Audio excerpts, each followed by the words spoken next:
everyone! Magandang araw sa inyong lahat. Welcome back dito sa ating channel. Kasama niyo ang inyong one and only Mama Mia para sa panibagong kwento na i-share ko sa inyo sa araw na ito. Yes, panibagong kwento, o diba? Ilang araw na tayong one day story lang. Depende po yan sa mga nagpapadala sa atin.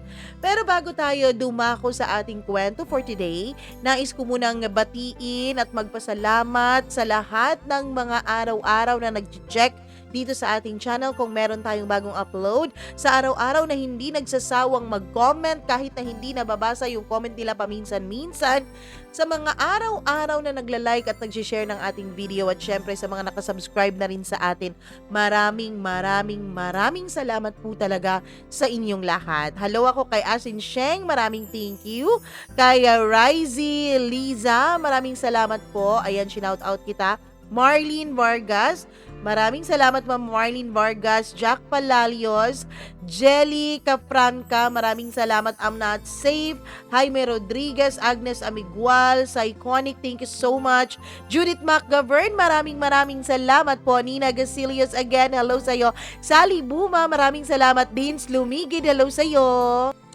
Hi din kay Ma'am Merchie Vlog Bukalig, Aksa Heliana, maraming salamat. Jonaline Flores, Angelica Nieva, maraming salamat. Keisha Roth, Liza Nana Diego, Melva Mayor, maraming salamat Melva Mayor. Elizabeth Lagunday, Rachel Joy Queber, thank you very much. Hello rin kay Marilyn Castillo, Julieta Estralobio, Christina Sison, Maricel Mina, Margie Flores, and kay Ma'am Judith McGovern, maraming salamat sa iyo at sa iyong husband. Hello rin kay Hazel Jean Tugib. Maraming salamat Rosana Crisostomo, Angelita Villafuerte, Julie Ann Ramilo at sa lahat po ng ating tagapakinig. Huwag na nating patagalin. Eto na ang ating kwento sa araw na to dito lamang sa Dear Mama Mia.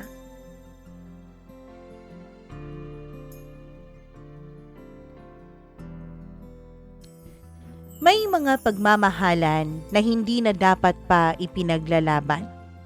Hindi dahil kulang ang nararamdaman, kundi dahil wala namang mapapanalunan dahil pareho lang kayong masasaktan. Dear Mama Mia, magandang araw sa inyong lahat, lalong-lalo na sa iyo Mama Mia. Unang-una, gusto ko lamang magpasalamat dahil isa ka po sa mga nagiging dahilan kung bakit ang mga katulad ko ay nagkakaroon ng pagkakataon na ma-share ang mga kwentong pinakatago-tago namin sa aming mga sarili. Nais ko sanang itago nyo na lamang ang aking pagkakakilanlan para naman wala ng ibang makakaalam pa kung sino ba ang mga taong tinutukoy ko dito sa sulat ko. Itago nyo na lamang ako sa pangalang Chenlyn o Chen. Etong love story na isi-share ko sa inyo ay kakaiba po sa ibang mga love story na inyong napakinggan dito sa inyong programa. Kakaiba po dahil ang love triangle na ito ay isang love triangle na hindi po karaniwang nangyayari sa ibang tao o sa ibang mga sender ninyo. Ang aming storya ay kakaiba, pero nais ko itong ibahagi sa pagbabakasakali na makukuhanan man lang kahit konti ang sakit na aking nararamdaman at tuluyan na akong makaka-move on at makakausad sa aking buhay. Meron po akong ex-boyfriend. Siya po si J-Lord o ang tawag ko sa kanya ay Jello. Alam ko medyo malayo ang kanyang pangalan sa tawag ko. Year 2010 nung naging kaming dalawa. Nagkakilala po kami dahil sa isang common friend namin. Pareho kami noon na single habang yung mga friends namin ay pareho namang mga taken. Actually, Mama Mia, ang best friend ko ay girlfriend ng kanyang kaibigan. Yun ang naging dahilan kung bakit nagkakilala kaming dalawa. Isang araw, sinabi sa akin ng kaibigan ko na isasama niya raw ako. Saan mo naman ako dadalhin? Punta tayo sa mall. Alam mo, magliwaliw ka naman, wag yung puro ka lang dito sa bahay ninyo eh. Ayoko. Ano bang gagawin ko sa mall? Pare-pareho lang naman nakikita ko doon. Sige na, samahan mo na ako. Gagawin mo lang akong chaperone ninyong dalawa ng boyfriend mo eh. Hindi kita gagawing chaperone. Sige na, samahan mo na ako please. Mama Mia, dahil sadyang makulit talaga ang kaibigan kong ito ay wala na rin akong nagawa. Sinamahan ko na lang siya dahil may naisip rin naman ako na bibilhin noon sa mall. Okay, sige na, magbibihis na. Ikaw mag-prepare ka na rin, matagal ka pa namang magbihis. Okay, thank you. Kita tayo mamaya ha. Kaya yon, wala na akong nagawa kundi ang samahan ng kaibigan ko. Pagdating namin doon sa mall ay hindi nga ako nagkamali. Gagawin nga akong chaperone ng dalawang ito. Eto kasing kaibigan ko, Mama Mia, ay hindi po pinapayagan ng kaniyang mga magulang na gumala ng mag-isa. Actually, bawal na bawal po siya na makipagrelasyon, pero parang wala po talaga siyang pakialam nung mga panahon na yon. Sabi pa nga niya, totoo raw ang sinasabi ni Francisco Balagtas na kapag pag-ibig daw ang pumana sa puso ni Numan, ay wala ka na talagang magagawa kundi sundin ang itinitibok nito. Kahit na hindi naman po ako sang-ayon na nagsisinungaling siya sa mga magulang niya, ay wala naman po akong pakialam doon. Buhay nila yon, kaya naman ang akin lang ay maging isang mabuting kaibigan sa kanya. Sinasabi ko na nga ba, gagawin niyo lang akong chaperone dito? Hindi ka magiging chaperone, promise ko sa'yo yan. Tara na, kain muna tayo tapos manood tayo ng sine. Kaya yun, sinamahan ko sila, kumain kami at nauopi talaga ako noon dahil itong dalawang to, kung magkita, akala mo ay napakatagal namang nagkawalay. PDA kung PDA. Ako na lang ang nahihiya para sa kanila dahil pinagtitinginan na sila ng mga tao. Kaya lang wala naman silang pakialam sa mga taong nakatingin sa kanila. Ilang saglit pa nung dumating na ang mga in-order namin at nagsimula na kaming kumain ay may lumapit sa amin na isang lalaki. Uy, bro! Buti andito ka na. Bati nung boyfriend ng kaibigan ko. O see, sabi ko sa'yo hindi ka magiging chaperone eh. Sabi naman ng kaibigan ko sa akin. Ano to? Set up ba to? Blind date ba to? Tanong ko noon sa sarili ko pero hindi ko magawang maibulalas sa kanya dahil nakakahiya naman nandun yung lalaki. Mama Mia, hindi naman nagulat yung lalaking kaibigan ng boyfriend ng kaibigan ko nung nakita ako. Ibig sabihin, ini-expect na niya na may kasama silang iba. Ako lang talaga ang walang kaalam-alam. Well, siguro dahil alam naman ng kaibigan ko na kapag nalaman kong siniset up niya ako ay hinding-hindi talaga ako sasama sa kanya kahit anong pamimilit at pagmamakaawa pa niya. Siya nga pala, Chen. Ito si J-Lord, kaibigan ni Robert. Hi, sabi naman ni J-Lord na inabot ang kamay niya sa akin. Hindi naman tayo bastos, Mama Mia, kaya inabot ko na rin yung kamay niya at nakipagkamay na rin ako. Upo ka, Jay, dito ka tabi kayong dalawa. At dun na nga nagsimula na kaming kumain apat. Kaya nga nagtataka talaga ako kanina kung bakit ang dami-dami nilang in-order. 3 lang namang kaming kakain. Inisip ko na lang na baka gutom ang boyfriend ng kaibigan ko o baka siya at baka hindi sila nag-breakfast dalawa. Dahil napakarami talaga ng pagkaing in-order nila. Well, wala na lang din akong reklamo dahil libre naman nila lahat yon. Pero nung nag-umpisa na kaming kumain ay nag-umpisa na rin ang pagbabalik ng dalawa sa pagiging PDA o Public Display of Affection nila. Nakakahiya at nagkakatinginan pa kaming dalawa ni J-Lord habang nakayuko kapag sabay kaming nakatingin sa isa't isa. Alam kong pareho kami ng nararamdaman. Pareho naming ikinakahiya ang kilos ng aming mga kaibigan. Binilisan na lang namin ng pagkain at sinabihan ko na lang ang kaibigan ko na bilisan na nila dahil marami ng tao dun sa fast food na yon. Nakakahiya naman kung magtagal kami doon meron pang hindi mga nakaupo at meron ding mga matatanda na walang mahanap na upuan. Kaya wala silang nagawa kundi bilisan ang kanilang pagkain. Nung tapos na silang kumain ay tumayo na rin kami. Akala ko uuwi na dahil tapos na ang pagkain namin. Mauuna na ako sa inyo ha, may bibilhin pa ako, sabi ko. Uy Chen, saan ka pupunta? Sabi naman nung kaibigan ko. Akala ko ba sasamahan ko lang kayo dito sa mall na kumain? Tapos na eh. Uy, manood muna tayo ng sine. May magandang palabas ngayon. Hindi ako mahilig sa sine. Sige na, alam nga naman iwan natin yan si J-Lord, no? Mama Mia, tutol na tutol talaga ako. Kaya lang mapilit ang kaibigan ko. Tama naman, nakakahiya naman na iwanan ko si J-Lord na mag-isa na kasama itong dalawang to na parang walang ibang nakikitang tao kung makadikit sa isa't isa. Kaya wala akong nagawa kundi sumama sa kanila dun sa movie theater. Habang nanonood kami, ang aming mga kaibigan ay todo pa rin sa kanilang paglalandian. Habang kaming dalawa ay nakafocus ang mga mata dun sa screen. Kaya lang kahit focus na focus ang mga mata ko sa screen, ang pakiramdam ko naman ay sobrang awkward talaga, Mama Mia. Nakakahiya. Pagkatapos ng palabas na yon, ay sinabihan ko na talaga ang kaibigan ko na uuwi na ako. Okay, sige, pero may dadaanan pa kami ha, kaya hindi ka na namin mahahatid.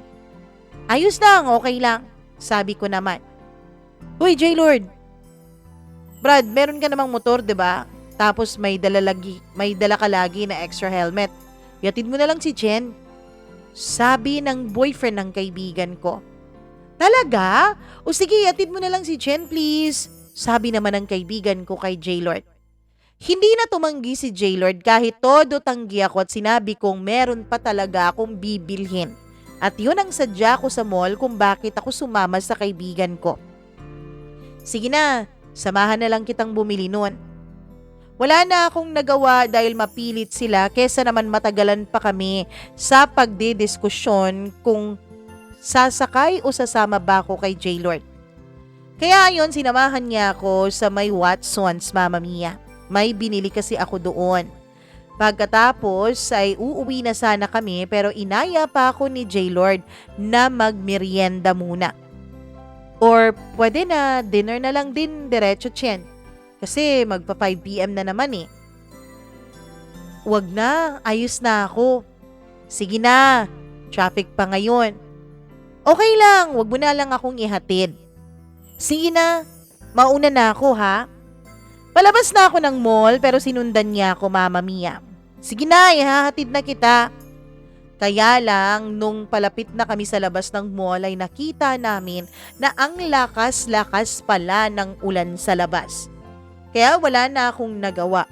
Wala po kasing jeepney na tumitigil sa harap mismo ng mall na papunta doon sa rota ng tinitirhan ko. Kaya naman napilitan akong pumasok ulit sa mall at sumama sa kanya dun sa paanyaya niyang merienda/early dinner. Kaya yun, nagpunta kami sa isang hindi masyadong mataong restaurant. Medyo napahiya pa ako noon dahil pakiramdam ko ay may pagkamamahalin ng restaurant na yon. Huwag tayo dito, J-Lord. Wala kasi akong pambayad eh. Sabi ko. Huwag kang mag-alala, ako nag-aya, di ba? Kaya ako dapat ang gumastos. Halika, dito tayo. Tikman mo ang pagkain nila dito. Masarap. Wala na akong nagawa. Hindi na ako nagreklamo pa at pumasok na sa restaurant na yon. Noong pa-order na kami ay tinatanong niya ako kaya lang wala akong masyadong maintindihan doon sa menu nila, Mama Mia, dahil pakiramdam ko ay hindi naman po yun mga Filipino food. Ikaw na lang kaya ang umorder, ikaw nakakaalam ko anong masarap dito eh, sabi ko. Okay sige, ako bahala sa'yo. Pagkatapos noon ay umalis na yung waitress na umaasikaso sa amin. Matagal mo na bang kaibigan si Shai? Tanong niya na ang tinutukoy ay ang girlfriend ng kaibigan niya rin. Oo, since elementary. Alam ko nga, ang likaw ng bituka ng babaeng yun eh. At alam ko kung bakit niya ako sinama ngayon dito. Kasi hindi na naman siya papayagan ng mga magulang niya kapag nalaman nila na mag-isa lang siyang aalis. Strict kasi ang parents noon. Hindi pa nila alam na may boyfriend na siya. Kasi mahal na mahal siya ng kaibigan ko eh. Tapos sabi nila may ipapakilala daw sila sa akin. Kapag kasi sinasama nila ako, sinasabihan ko sila na naiinggit ako sa relasyon nila. Nagulat ako sa mga revelasyon niya, Mama Mia. So alam mo na pala na meron kang makakasama ngayon? Tanong ko. Oo, alam ko. At nagulat nga ako na ikaw yung sinama nila eh. Hindi ko alam na ikaw. Alam ko lang na meron. Kaya lang nakita na kita sa isa sa mga pictures na pinakita sa akin ng kaibigan ko. Ikaw nga raw yung best friend ni Shai.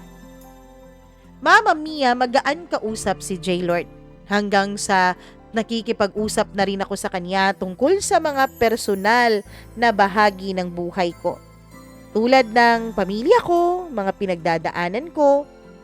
Hanggang sa sabi ko sa kanya, parang naiilang akong tawagin siyang J-Lord. Kasi Lord, 'di ba?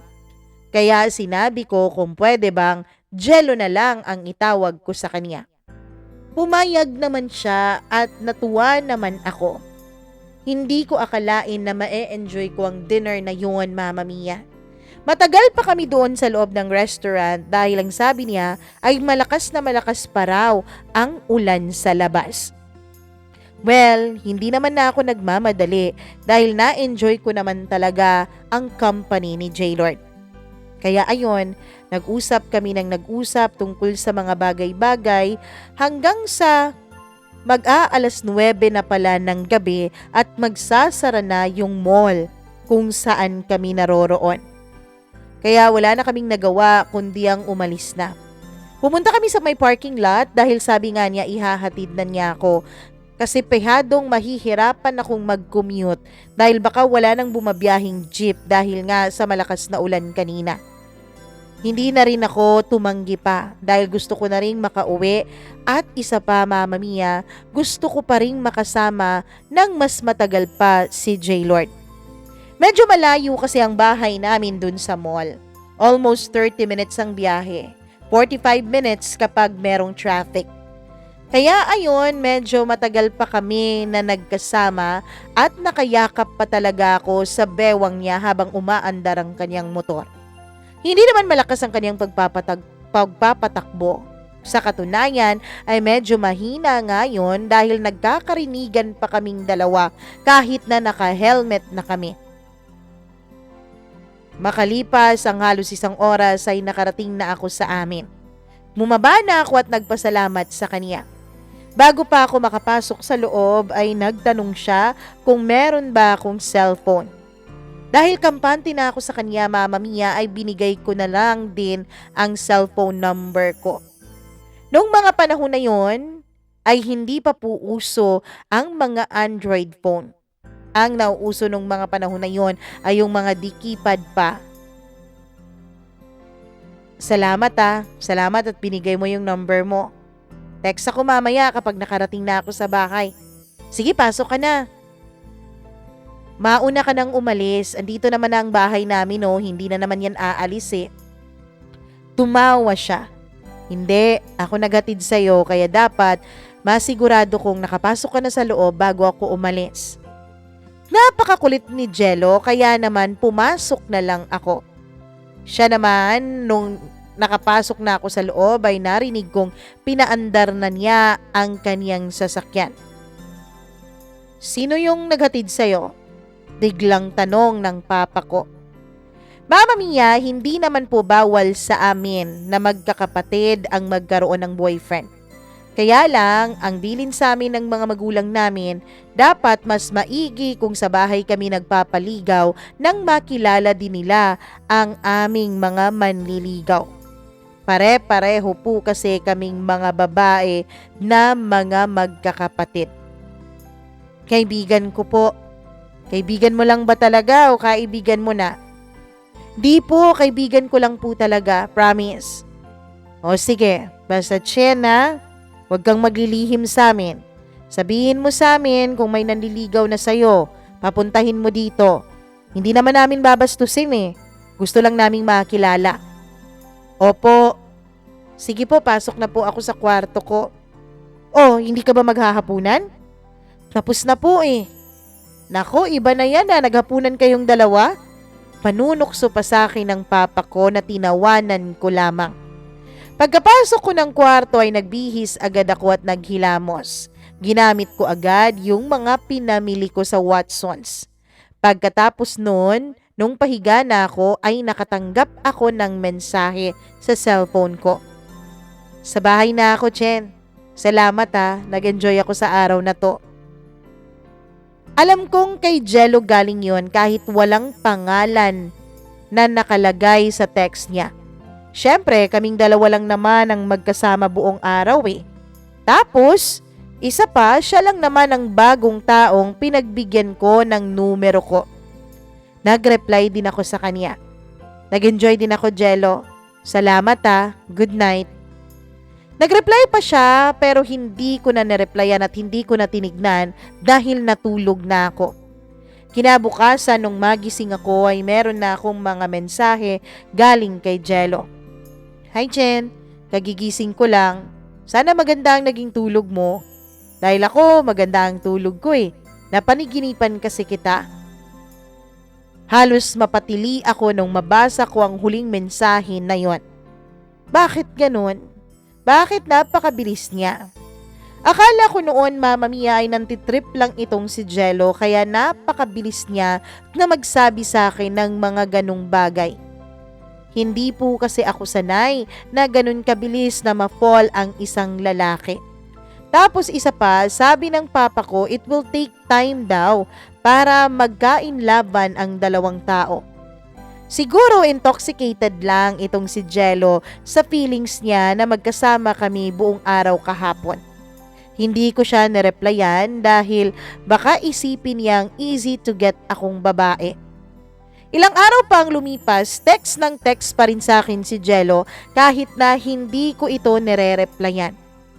Mama Mia, naging makulit siya. As in, sobrang kulit. Okay, sige, walang problema. Sabi ko nung sabihin niya na bibisitahin niya raw ako sa bahay. Okay, sige, bibisita ako mamaya ha. Mamaya agad? O bakit? Kailan bang pwede? Pwede bang bukas na? Sasabihan ko muna ang pamilya ko eh. Huwag mo naman silang biglain. Nung mga panahon na yon, Mama Mia, wala pa po talagang umaakyat ng ligaw sa akin. Hindi po ako nagpapaligaw sa labas at kapag sinabi kong sa bahay ako nagpapaligaw ay umaatras na yung mga sabi nila may interes. Sabi nga ng papa ko, dun daw unang masusukat kapag interesado sa'yo ang isang lalaki. Kapag pinuntahan ka sa bahay ninyo, kapag nagpakilala sa pamilya mo at kapag hindi takot na makaliskisan ng mga magulang. Masaya ako, Mama Mia. Masaya ako dahil hindi ko nakitaan ng pagkatakot itong si Jello. Kinabukasan nga ay sinabi ko sa mga magulang ko na may bibisita sa akin mamaya. Mama Mia, natuwa naman ang mga magulang ko. Sabi nila mas mabuti daw yung ganon. Hindi nga nagtagal ay nagpunta na si Jello sa bahay. Nagpakilala siya sa mga magulang ko at natuwa naman ang mga magulang ko sa kanya dahil magalang raw siyang bata. Tapos, iginagalang pa niya hindi lamang ako kundi ang buong pamilya ko. Mabait daw si Jello at nakikita yon ng mga magulang ko. Kaya nung sinabi niyang manliligaw siya sa akin ay hindi na tumutol ang mga ito. Pumayag na sila na magpaligaw ako kay Jello. Hindi nga nagtagal Mama Mia ay naging kaming dalawa ni Jello. Tuwang-tuwa naman ang kaibigan ko na naging tulay naming dalawa. Pero makalipas lamang ang 4 na buwan naming relasyon ni Jello ay naghiwalay na ang kaibigan kong yun pati ang kaibigan ni Jello. Alam mo, siguro naging kami para pagtagpuin kayo ng tadhana. Kasi tignan mo ngayon ikaw na tong may relasyon, kayo na tong magkarelasyon. Tapos kami ng boyfriend ko, naghiwalay. Sabi niya Mama Mia, nagloko raw ang boyfriend niya. Nahuli raw niya na may babae ito kaya nag-away sila hanggang sa tuluyan na rin silang naghiwalay. Kaya ikaw, wag kang papakampante dyan kay Jello Wag mong sabihin na tiwalang-tiwala ka na dyan. Tignan mo nga yung boyfriend ko, halos 2 taon yung relasyon namin. Pero nagawa pa rin niya akong lokohin. Binigay ko naman sa kanya lahat Kaya ikaw wag kang pakampante. Hindi ko sinasabing manloloko si Jello dahil sa pagkakakilala ko sa kanya, mabait naman siya. Kaya lang, wag kang pakasiguro Naiintindihan ko naman ang kaibigan ko, Mama Mia. Nasa state of brokenness pa siya nung mga panahon na yon. Kaya normal lang ang kaniyang mga nasasabi. Pero naisip kong tama siya. Hindi nga naman dapat na ibinibigay lagi 100% ang tiwala sa isang tao. Kaya lang wala pa namang ginagawa si Jello para pagdudahan ko siya. Lumipas ang mga buwan. Hindi nagbabago si Jello. Napakabait niya, napaka-caring at napaka-sweet. Lagi pa rin siyang pumupunta doon sa bahay namin. Halos every weekend ay doon nga siya tumatambay at doon siya buong araw. Nagpepresenta din siyang tumulong sa mga gawaing bahay, gaya ng pagluluto, paglilinis at pagkukumpuni ng papa ko ng kung ano-ano sa bahay namin tuwing linggo. Mama Mia, masaya ako sa relasyon namin. Masayang masaya ako. Pakiramdam ko ay nakita ko na talaga ang isang lalaking magpapahalaga sa akin. Napakaswerte ko naman dahil napakabilis kong makita ang lalaking yon. Yung iba, they spent their lifetime looking for that kind of love. Pero ako, parang ibinigay lang sa akin ng langit ng walang kahirap-hirap. Napaka-caring niya, napaka-sweet niya. At syempre, Mama Mia, pati rin pamilya niya. Oo, naging open kaming dalawa sa isa't isa sa pamilya namin. Nag-iisang anak lang po si Jello. At nung nalaman nga ng pamilya niya na magkarelasyon kami, ay tuwang-tuwa ang mga ito. Lalong-lalo na ang papa niya. Pakiramdam daw nila ay nagkaroon sila ng panibagong anak nung naging karelasyon ko si Jello.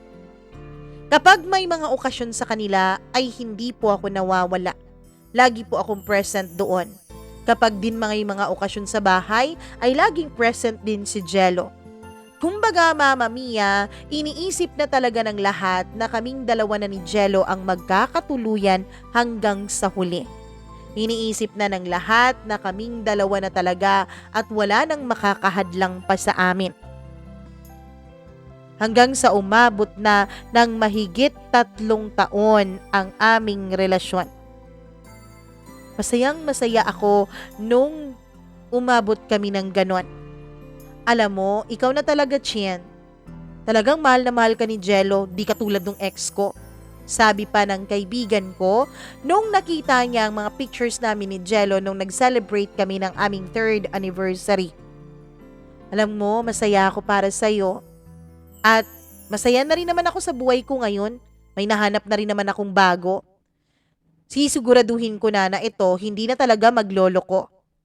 Tawang-tawa ako sa kanya, tuwa din naman ang naramdaman ko nung tuluyan na nga siyang nakamove on dun sa kaibigan ni Jello. Mama Mia, kampante na ako. Mahal na mahal ako ng boyfriend ko. Halos lahat, kahit hindi ko pahingin, ay binibigay niya sa akin.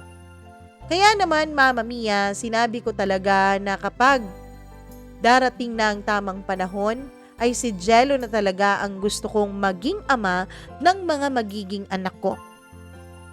Kaya lang, Mama Mia, nung makalipas ang 3 taon naming relasyon, ay may lagi pong sinasabi sa akin si Jello na talagang nagpapagulo ng isipan ko. Ga, sabi niya. Palangga kasi ang aming tawagan sa isa't isa. May sasabihin sana ako sa'yo. Nung panahon na to, Mama Mia, ang buong akala ko ay magpo-propose na si Jello sa akin.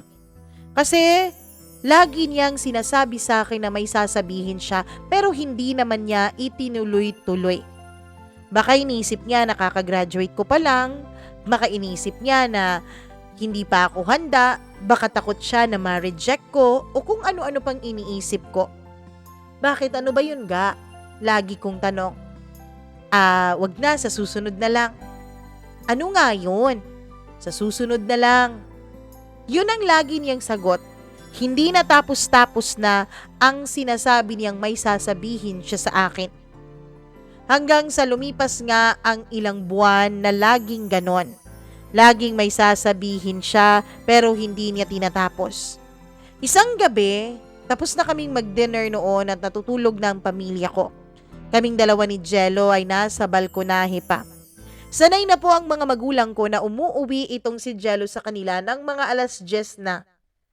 Alas 8 pa lamang at alas 9, pumapasok na sa kani-kanilang mga kwarto ang pamilya ko. At eto na naman si Jello. Ga, may sasabihin ako sa'yo. Ano yun? Ilang buwan ko nang naririnig yan pero hindi mo naman tinuloy-tuloy. What if hindi tayo ang para sa isa't isa? Gulat na gulat ako sa tanong na yon. Ha? Bakit? May problema ka ba? Bakit bigla-bigla mong sinasabi ang mga bagay na yan? Mama Mia, ang totoo lang noon ay talagang nagulat ako. Never ko namang naramdaman na may iba si Jello. Never ko namang maramdaman na ayaw na niya sa akin. Never kong naramdaman na nanlalamig siya sa akin. Kaya nabigla talaga ako sa tanong na yon. Tapos Mama Mia, never din naman na nagkaproblema ako sa pamilya niya o nagkaproblema siya sa pamilya ko. Pero baka nga baka nga akala ko lang wala akong problema sa pamilya niya. Wala naman. Natanong ko lang. Sorry Sorry kung naitanong ko yon. Sabi niya sabay yakap sa akin at halik sa aking noo. Kaya lang Mama Mia, paulit-ulit po na bumabalik sa utak at umaalingaw-ngaw sa tenga ko ang tanong na yon. Hindi lang kasi isang beses niya na sinabi niya yun sa akin, kundi nasa 3 beses na Mama Mia. 3 beses na niyang tinatanong sa akin kung what if hindi kami ang para sa isa't isa? Or what if hindi kami ang magkatuluyan sa huli? Pero inisip ko na lang, may pagka-overthinker kasi itong boyfriend ko. Ito po ang downside niya. Kaya inisip ko na baka nag-overthink lang siya. Kaya lagi ko siyang ina-assure Mama Mia. Ina-assure ko siya sa pagmamahal ko. Lagi kong sinasabi sa kanya na wala akong nakikitang ibang makakasama sa habang buhay kundi siya lang. Tapos wala akong ibang nakikitang pwede kong mahalin kundi siya lang. Kaya naman Mama Mia, hindi ko na lang yun masyadong pinansin. Etong si Jello ay overthinker na kaya dapat hindi din ako overthinker dahil kapag nangyari yun, pihadong masisira nga ng tuluyan ang aming relasyon. Kaya pilit ko yung iwinawaglit sa isipan ko. Kasi syempre, inisip ko baka may problema lang siya sa kanyang trabaho o di kaya sa kanyang pamilya. Sabi ko nga kanina Mama Mia, both legal na kami sa aming mga pamilya. Pero may mga pagkakataon na alam ko yung mga pinsan ni Jello ay parang hindi nila ako masyadong gusto. At may mga pinsan din naman ako Mama Mia na hindi masyadong pinagkikitunguhan ng maayos si Jello. Civil naman pero hindi yung tulad ng pamilya ko na tanggap siya. Tulad ngayong gabi, nagdi-date na naman kaming dalawa. Pagkatapos noon, nung pauwi na kami galing sa date, ay nag-text siya sa akin. Ah, Ga, tomorrow may lalakarin kami ah. Siguro 1 week kami doon sa Cagayan de Oro. Bakit napakalayo naman? Tapos bakit napakatagal mo doon? Anong gagawin mo doon, Ga? Tanong ko sa kanya through text din. May seminar lang kaming pupuntahan doon and hindi kasi allowed na gumamit ng cellphone for 1 week. Kaya hindi kita makukontak at hindi mo rin ako makukontak. I hope na maiintindihan mo. Kahit na medyo kinabahan ako, Mama Mia, ay sinabi ko sa kanya na naiintindihan ko. Syempre, wala naman akong magagawa. Conference yun, di ba? Seminar yun. Sa trabaho yun. Kaya dapat supportive lang ako. Girlfriend pa naman ako at hindi naman ako asawa para pagbawalan siya ng kung ano-ano. Sure Ga, no problem sa akin. Mag-ingat ka dun ha. Text mo na lang ako tomorrow kapag paalis ka na. Sige Ga, matutulog na ako ng maaga dahil maaga pa kami bukas. Good night. Love you. Mag-ingat ka palagi. Yun ang huling text message na natanggap ko sa kanya nung gabing yon. Pagkatapos noon ay nag-prepare na ako para matulog na rin. Kahit na may kaba at may mga tanong sa utak ko bago ako matulog, Mama Mia, ay pilit ko pa ring iwinawaglit. Ako kasi ang tipo ng tao na masayahin. Hindi ko po gusto na nag-worry sa kung ano-ano mang mga dahilan na hindi ko rin naman nakokontrol. Ang gusto ko ay manirahan sa mundo na masaya at walang masyadong iniisip na problema. Kaya kahit na may bumubulong-bulong na sa akin ng kung ano-ano, ay winawaglit ko pa rin yon, Mama Mia, at pinilit kong makatulog ng mahimbing. At natulog nga ako. Kinabukasan, nag-antay ako sa kanyang text message. Pero nag-alas 10 na lang ng umaga ay wala po akong natanggap ni kahit na anong mensahe sa text mula sa kanya. Ang expected ko kasi noon na time ay mga 6 or 7 a.m. ay magte-text siya sa akin. Kasi nga, sabi niya, maaga ang alis nila papuntang Cagayan de Oro. Ignisip ko noon, dapat nag-text na siya sa akin. Kahit man lang nung paggising niya, nag-text siya na gising na ako, magpe-prepare na ako dahil aalis na kami in a while. Ganon kasi si Jello kung maka-update sa akin dati. Kaya nabigla ako sa araw na yon, Mama Mia. Pero gaya ng sinabi ko sa inyo, hindi po talaga ako mahilig mag-overthink. Inisip ko na lang, Mama Mia, na baka nagmadali na siya. Baka na-late siya ng gising, tapos nagmadali na siyang maligo at mag-prepare. Tapos nung nakarating na sila o kung saan man sila naroroon nung mga panahon na yon, ay baka wala pang signal. Kaya yun ang inisip ko para hindi ako mag-overthink ng kung ano-ano. Kinahapunan, Mama Mia, matapos ang trabaho ko ay nagpunta ako ng simbahan. Nung time na yon ay wala talaga akong planong magsimba. Pero dinala ko ng mga paa ko sa loob ng simbahan. Doon ako nakaupo at nagdadasal. Pinagdasal ko ang lakad ni Jello. Pinagdasal ko ang biyahe nila na sana safe sila at sana makarating sila ng matiwasay. Pinagdasal ko rin, Mama Mia, na sana walang nagbago sa aming dalawa. Sana tulad ng lagi kong itinatanim sa utak ko ay busy lang talaga si Jello at napipressure lang sa trabaho niya o di kaya'y sa pamilya niya. Pinagdasal ko rin ang sarili ko, Mama Mia, na sana tulungan niya ako na wag mag-isip ng kung ano-ano habang hindi ko pa nakukontak o hindi pa kumukontak sa akin ng boyfriend ko. Hanggang sa mabilis na lumipas ang 1 linggo. At naging 2 linggo, Mama Mia. Pero hindi pa nagte-text sa akin si Jello.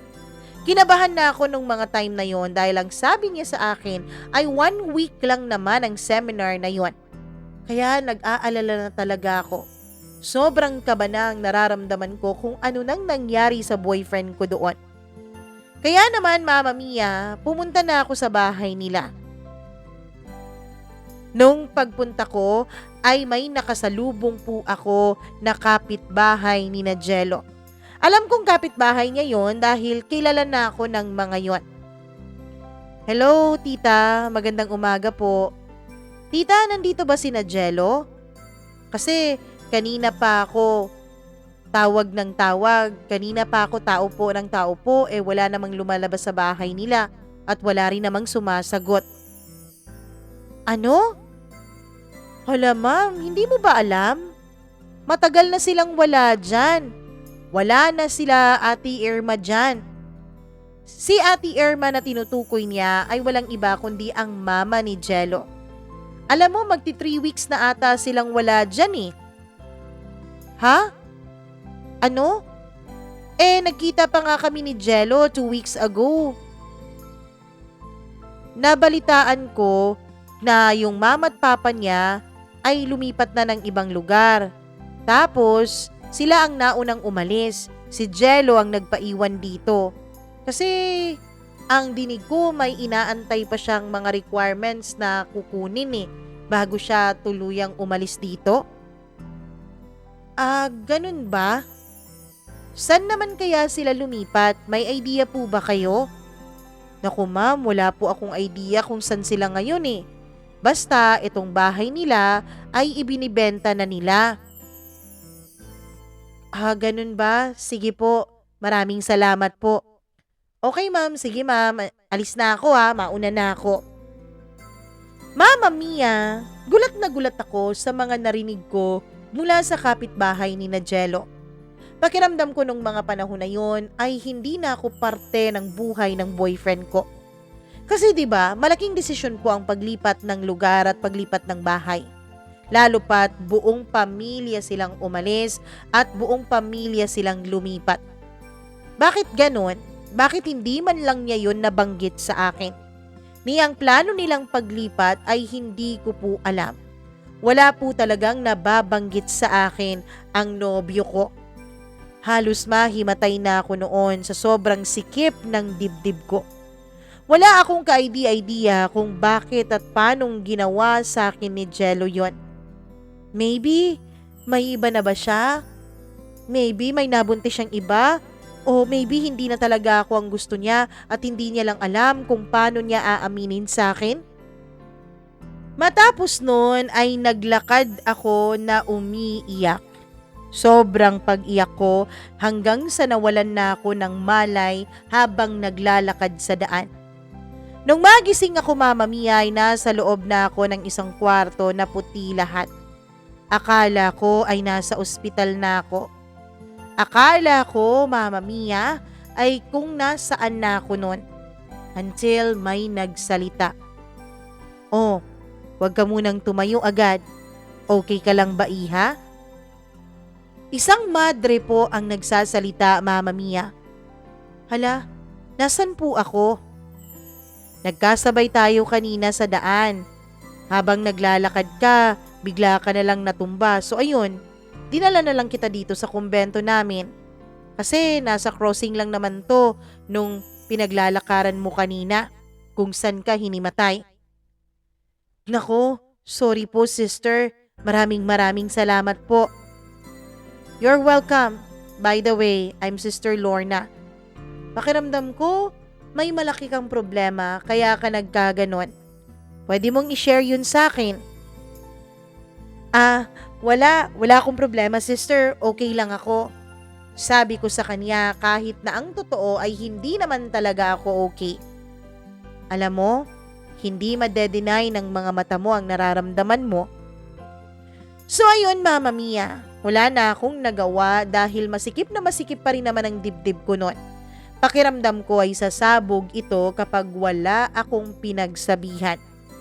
So nag-usap kaming dalawa ni Sister Lorna. And in all fairness, medyo gumaan po ang pakiramdam ko nung nasabi ko na sa kanya ang lahat. Totoo nga palang sinasabi nila na kapag talagang may problema ka at i-share mo yun sa ibang tao, ay gagaan ito kahit papaano. Fast forward po tayo. Lumipas ang mga linggo at naging magkaibigan na kaming dalawa ni Sister. Siya lagi ang takbuhan ko. siya lagi ang kausap ko. Pakiramdam ko kasi ay gumagaan ang feelings ko kapag magkausap kaming dalawa. Nakakalimutan ko na rin paunti-unti ang kahapon namin ni Jello. At hindi na rin naman ako naghanap pa ng ibang boyfriend, Mama Mia. Always po akong bumibisita sa kumbento together with my best friend. Na nung mga panahon na yon ay pumasok na sa pagkamadre. Hanggang dumating ang 3 months, Mama Mia. 3 months na hindi na ako umiiyak pa tungkol kay Jello. Ni hindi ko na nga naiisip kung ano nang nangyari sa kanya. Kasi pakiramdam ko ay parang masayang-masaya ako lagi nakausap ko si sister at pati na rin yung ibang mga madre doon sa kumbento. Naging kaibigan ko na silang lahat at pakiramdam ko, Mama Mia, kapag nasa kumbento ako ay payapa po ang loob ko. Hanggang sa naisipan ko, baka nga ito ang calling sa akin ng Diyos. Naisipan kong pumasok sa pagkamadre, Mama Mia. Wala nang maraming diskusyon pa. Nag-decide agad ako na pumasok sa kumbento. Buti na lang, Mama Mia, at full support naman ng pamilya ko. Sabi nila, tapos na raw ako sa pag-aaral ko. Sabi ng mga magulang ko, tapos na raw ang obligasyon ko sa kanila. Yun ay ang pag-igihan ng pag-aaral ko. Ngayon ay nasa hustong edad na raw ako para magdesisyon sa buhay ko. Ako na raw ang bahala kung ano ba ang gusto ko. So fast forward tayo, Mama Mia. Year 2021, ganap na po akong naging madre. Nung time na yon, I dedicate myself to the service of the church and to His people as a religious sister. Hindi ko na lang po i-mention kung ano ang congregation ko for privacy purposes. Year 2021 din noong nag-attend ako ng Vocation Festival sa Cagayan de Oro. Mama Mia, ang unang bahagi po ng celebration na yon, syempre ay isang malaking misa. During the Mass ay meron po akong nakitang isang taong pamilyar ang mukha sa akin kahit na napakalayo pa nito. Until na-confirm kong siya na nga yun, Mama Mia, nung siya na ang nagbasa ng Holy Gospel sa gitna. Sa feeling ko noon, hindi talaga ako maaaring magkamali. Si Jello yun. Kasi tandang-tanda ko pa yung peklat niya sa kanyang muka. Yun kasi ang pinakamalaking palatandaan ko na si Jello yun. Kahit marami pa siyang magiging kamukha. After the Mass ay nag-gather lahat ng mga madre at pare na sumali dun sa Vocation Festival na yon para mag-agahan. Until napakaliit lang pala talaga ng mundo, Mama Mia. At mas lalo pang lumiit para sa aming dalawa dahil pareho po kami ng table na naka-assign sa amin. Familiar na pala siya sa akin, Mama Mia, pero hindi lang siya sigurado kung ako yon. Kaya during our breakfast ay nagtanong siya sa akin. Hello sister, parang ngayon lang kita nakita . Kasi yung mga kasamahan mong mga madre, matagal ko na silang nakakasama sa ganitong mga pagkakataon sa Vocation Festival. Mama Mia, 2021 pa kasi ako naging madre.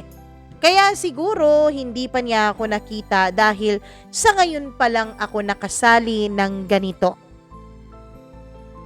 At first time ko pong makapunta sa Cagayan de Oro dahil sa ibang lugar po ang congregation ko. Yes, Father, it's my first time here in CDO. Oh, that's good. By the way, sister, Father Jellord pala. Doon, Mama Mia, ay nagulat ako. Kahit na alam ko naman na siya na yun, pero iniisip ko pa rin na baka nagkamali lang ako. Nanginig ako nung ma-confirm kong siya nga yun, Mama Mia. Halos tumulo ang mga luha ko nung na-confirm kong Eto na nga ang ex-boyfriend kong bigla na lang naglaho na parang bula. Iniabot ko ang kamay ko sa kanya dahil nakikipagkamay siya nung mga panahon na yon. Sister Chenlin pala. Nice to see you, Jel. Father. Mama Mia, nung time na yon ay nahihirapan talaga ako makipag-usap sa kanya dahil parang naiiyak na po ako. Todo ang pagpigil ko sa mga luha ko nung mga panahon na yon. But both of us ay hindi talaga makapaniwala na sa muli naming pagkikitang dalawa ay pare at madre na kami. Wala pala siyang kaidi-idiya, Mama Mia, na nagmadre ako. Wala din akong ka-idea na kaya pala siya bigla na lang nawala ay pumasok din pala siya sa pagkapare. So pagkatapos ng breakfast na yon ay naghanap kami ng tahimik na lugar para magkausap kaming dalawa to clarify things and para na rin sa tuluyang closure namin. Anong nangyari sa'yo, Jel? Bakit bigla mo na lang akong iniwanan noon? Sorry ga. Sabi niya nang tuluyan na talaga siyang napaiyak, Mama Mia. Gusto ko na sana talagang magpare noon pa. Kaso lang, nung na-confirm ko sa sarili ko na gusto ko talagang maging pare, ay hindi ko naman kayang sabihin yun sa'yo. Dahil ayokong nakikita kang nasasaktan. Parang hindi ko kakayanin kung harap-harapan kitang masasaktan eh. Kaya pala, bigla ka na lang umalis. Kaya pala niha-niho, wala kang sinabi sa akin kung saan ka pupunta at wala ka malang sinabi sa akin na titigilan na natin ang relasyon natin. Sorry talaga. Hindi ko lang alam kung paano sasabihin sa'yo ng personal eh. Jal, alam mo naman, 'di ba? Mula nung naging tayo, wala ka namang ginusto na hindi ko sinuportahan, 'di ba? Alam mo ba, for almost 11 years, inantay ko ang mga balita tungkol sa'yo. Nagantay ako kung may makapagsabi man sa akin kung anong nangyari sa'yo, kung bakit bigla ka na lang nawala. Alam mo, sa totoo lang, mas masakit yung bigla ka na lang nawala. Sabi mo na sa seminar ka lang eh. Kung sinabi mo lang sana sa akin ang totoo, oo, masasaktan ako. Hindi naman talaga mawawala siguro yun. Pero maiintindihan ko. Kaya lang hindi mo sinabi. Sinolo mo. Tapos iba na pala yung plano mo. Wala ka na palang plano na balikan ako. Sabi mo 1 week lang na hindi kita makukontak at hindi mo ako kukontakin. Pero alam mo ba, pagkatapos ng 1 week, halos minuminuto, oras-oras kitang tinatawagan pero hindi nagre-ring ang cellphone mo. Aha, yun ba ang dahilan kung bakit naging madre ka ngayon? Bigla niyang tanong sa akin. Hindi yun ang dahilan. God saved me sa mga panahon na parang wala na akong buhay. Kasi nung nawala ka, nung umalis ka, pakiramdam ko tangan mo rin pati puso ko eh. Pakiramdam ko hindi ako makakausad. Until I found out that day na hindi lang pala sa'yo dapat umikot ang mundo ko. Hindi lang pala sa'yo sa pagiging magpamilya natin at sa pagkakaroon natin ng mga anak, ang direksyon na pwede kong tahakin. Meron pa palang ibang direksyon na pwede kong tahakin sa buhay ko. Kaya imbis na mag-isip ng kung ano-ano at magtanim ng galit sa ginawa mo, I turned it back to the Lord. Binigay ko sa Kanya lahat ng yon at naramdaman ko ang kapayapaan ng pagmamahal niya. Kapayapaan na higit pa sa pinaramdam mo sa akin nung tayong dalawa. So indeed, both of us now are happy sa magkaibang path ng buhay natin. Chen, I'm very, very sorry. Oo, totoo, mahal kita. Minahal kita at mahal pa rin kita, pero mas mahal ko ang Panginoon. Pinahiran ko ang mga luha sa mga mata ko, Mama Mia. Huminga ako ng malalim at hindi ko maintindihan ang lubos-lubos na kapayapaan na naramdaman ko sa puso ko nung mga panahon na yon. Wala akong galit na nararamdaman kay Jello. Wala na rin akong pagtatampo pa na nararamdaman para sa kanya.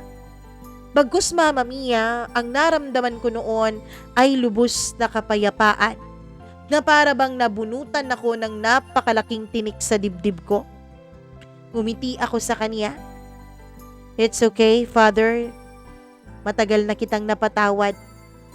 Pareho nating minahal ang isa't isa. Pero pareho tayong itinadhana na magsilbi sa kanya. Sa pamamaraan, nakakaiba sa karamihan. Oo, totoo. Minahal kita at mahal pa rin kita. Pero mas malaki ang pagmamahal ko sa kanya. Maraming salamat, sister. Sabi niya sa akin at iniabot niya ang kanyang kamay at nakipagkamay sa akin. Mama Mia, nung nagkadaupang muli ang aming mga palad, dun ko naramdaman na pagiging magkapatid na lang siguro talaga ang nararamdaman ko kay Jello. Dun ko naramdaman na payapa ako sa desisyong tinahak ko. Mahal ko ang Panginoon at alam kong mahal niya ako. Alam kong ang mga nangyari sa aming dalawa ni Jello ay pamamaraan lamang niya kung paano niya kami dalhin sa talagang nakatadhana sa amin. Maraming salamat, Mama Mia, sa pagbibigay mo ng oras para ibahagi sa mga listener mo itong kwento ko. Naway kahit alam kong medyo boring sa karamihan, naway marami pa rin akong na-inspired at marami pa rin akong nabigyan ng leksyon sa mga nanonood o nakikinig sa inyo ngayon. Hanggang dito na lamang po. Lubos na gumagalang, Shen.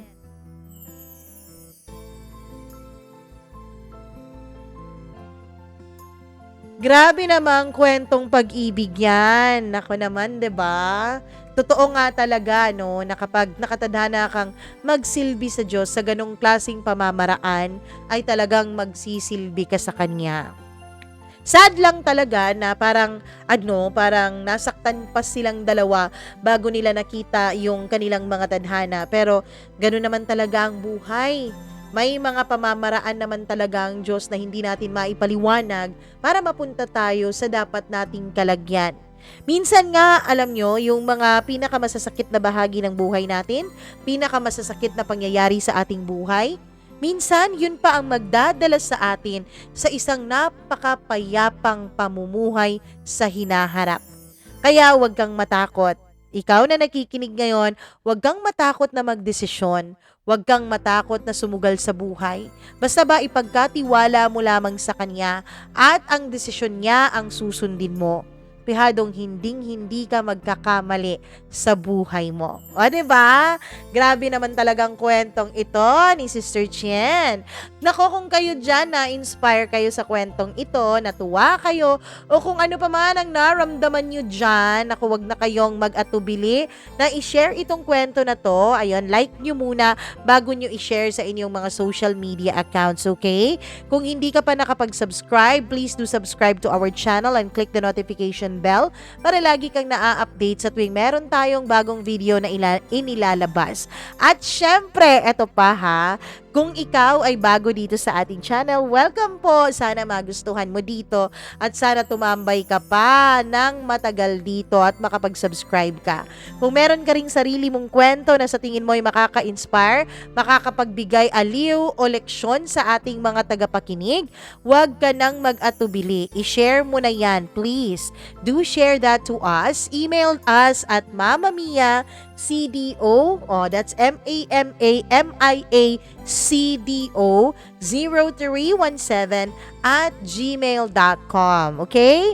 At kung hindi mo ma-share dyan, hindi mo ma-send, kasi may mga nagre-reklamong hindi daw nila masisend dyan, pwede po kayong mag-PM sa akin sa aking Facebook page. That's Mama Mia Cagayan de Oro. Paki-follow na lang din at paki-like ng ating iba pang mga social media accounts sa TikTok, Instagram, and Threads. Kahit hindi ako active ngayon sa Threads, pero sige na nga, magda-download na, i-active na ulit.